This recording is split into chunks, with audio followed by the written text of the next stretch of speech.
Bonjour Clémence, alors première question qu'on voudrait vous Bonjour. poser au lendemain de ces explosions. Comment allez-vous, vous, et comment vont vos filles?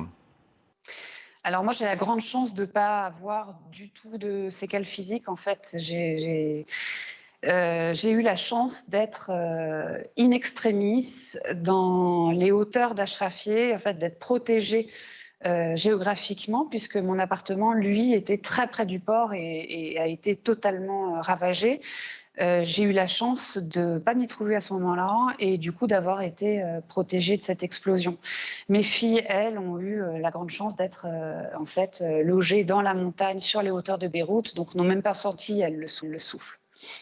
Donc tout le monde va bien physiquement, tout le monde va bien. Mais vous avez vécu, hein, vous avez vécu cette explosion, cette gigantesque explosion. Qu'est-ce que vous avez ressenti? C'était absolument terrifiant. En fait, il faut comprendre que le quartier qui a été le plus touché, qui est le quartier chrétien de Beyrouth, qui s'appelle Achrafieh, est une colline.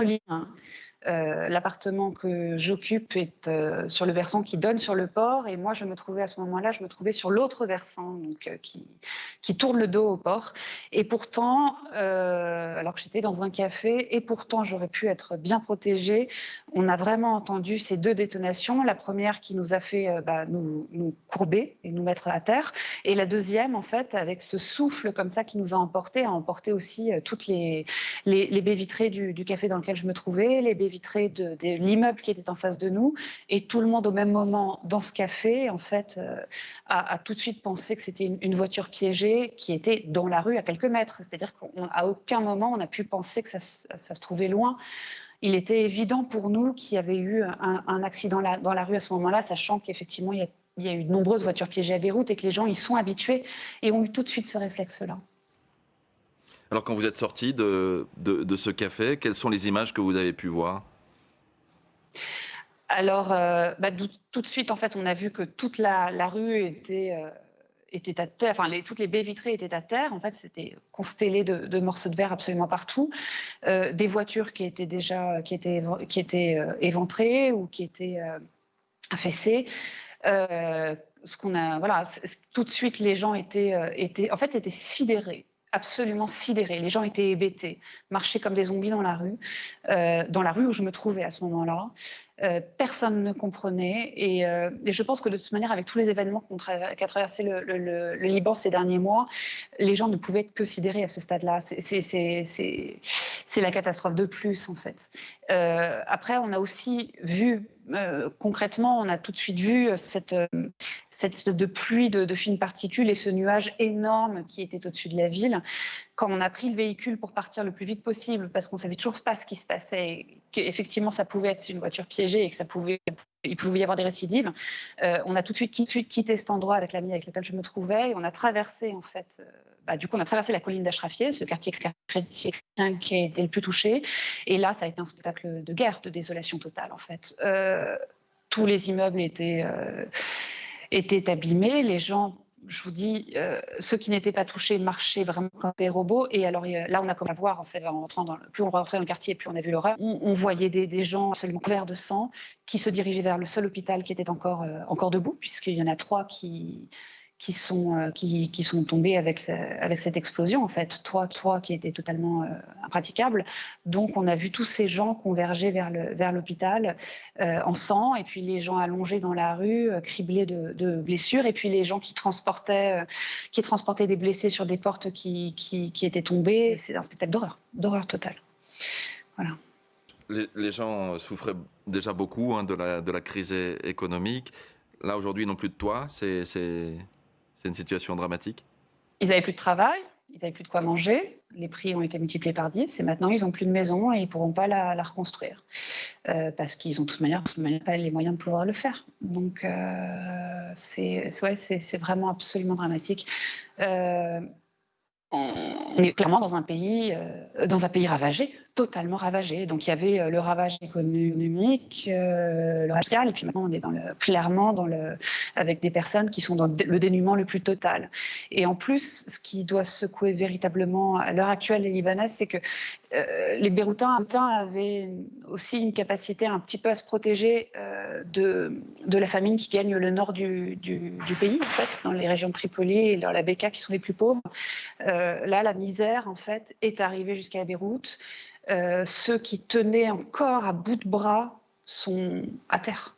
Alors c'est dans ce contexte terrible, Clémence, que vous menez un combat depuis 2 ans pour récupérer vos filles enlevées par leur père. On sait que le Liban, ça n'a jamais été simple. Ça risque encore d'être encore plus difficile pour vous de mener ce combat au lendemain de cette tragédie? Bah, j'aurais un peu tout vécu ici. J'ai vécu la Sahora, ce qu'on appelle la révolution aussi en français, ici, qui avait bloqué intégralement le pays et qui ne m'avait pas permis de pouvoir accéder aux tribunaux, qui n'avait pas permis aux tribunaux de pouvoir juger mon affaire.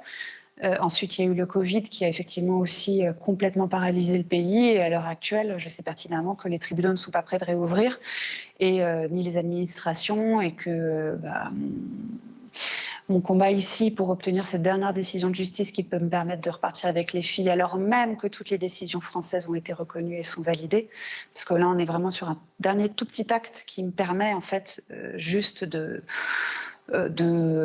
tamponner mes décisions françaises et de les valider juridiquement.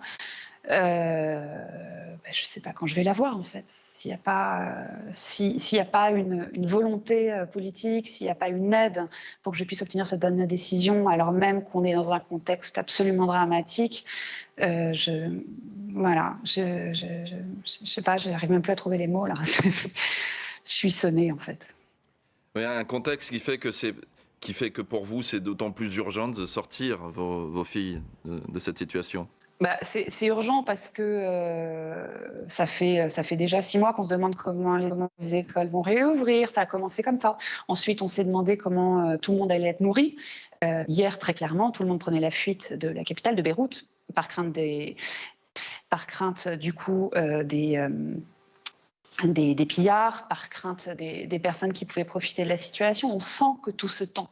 On sent que les gens maintenant ont peur. Il ne faut pas oublier aussi qu'on a des coupures d'électricité maintenant depuis 2 mois. La ville est baignée dans le noir. Hier, quand j'ai fait mes valises, on était baignés dans le noir. Il n'y a plus d'électricité ici au Liban. Enfin, voilà, c'est vraiment un spectacle d'apocalypse, et ça, c'est du quotidien. Vous en appelez, Clémence, aujourd'hui à l'État français? Ah ben, j'en appelle très clairement à l'État français. J'ai eu des promesses qui ont été faites par Macron et par son cabinet il y a maintenant 2 ans, qui ont insisté pour me dire qu'ils étaient à mes côtés et qu'ils allaient me soutenir. Moi, ça fait 2 ans que j'essaye d'avoir les épaules suffisamment solides pour pouvoir encaisser toute cette situation, que ce soit économiquement, que ce soit psychologiquement, que ce soit juridiquement. Mais je suis bien seule. Pour l'instant, je n'ai un peu eu que des promesses de Gascon, en fait. Je n'ai pas eu quelqu'un qui puisse me dire concrètement, nous allons fiez-vous de ce pays. Je n'ai eu personne pour me le dire. Je n'ai eu que ce vœu pieux de me dire on est à vos côtés, point. Mais c'est bon, je pense que j'aurais montré qu'il était possible de tenir, pour ses enfants, qu'il était possible de rester là pour elles. J'ai montré qu'il était possible aussi que je puisse gagner des décisions qui sont totalement historiques au Liban. Je pense que je n'ai pas à montrer que mes enfants sont en danger quotidiennement désormais dans ce pays. C'est bon. Sortez-moi de là. Monsieur Macron arrive demain au Liban. J'espère qu'il va avoir mon dossier sous le bras, comme Monsieur Le Drian l'avait la semaine dernière, il y a 2 semaines maintenant, ce qui n'avait absolument rien donné puisqu'il s'était confié à son homologue et qui depuis a démissionné. Vous voyez, en fait, on est dans une telle crise qu'à l'heure actuelle, il faut vraiment prendre les choses à ras-le-corps parce que même les ministres qui sont en capacité de faire des choses démissionnent. Plus rien ne tient. Il faut vraiment un acte extrêmement fort de M. Macron et j'en appelle à lui. Et il y a 2 jeunes filles françaises aujourd'hui qui sont en danger. Qui sont véritablement en danger parce qu'elles n'ont rien à faire dans ce pays et parce que ce pays est désespérément en train de couler et avec lui toutes les personnes qui l'habitent. Et voilà, c'est tragique, mais et dont les Libanais, mais dont les Français qui n'ont rien à faire ici. Merci beaucoup, Clémence. Merci à vous.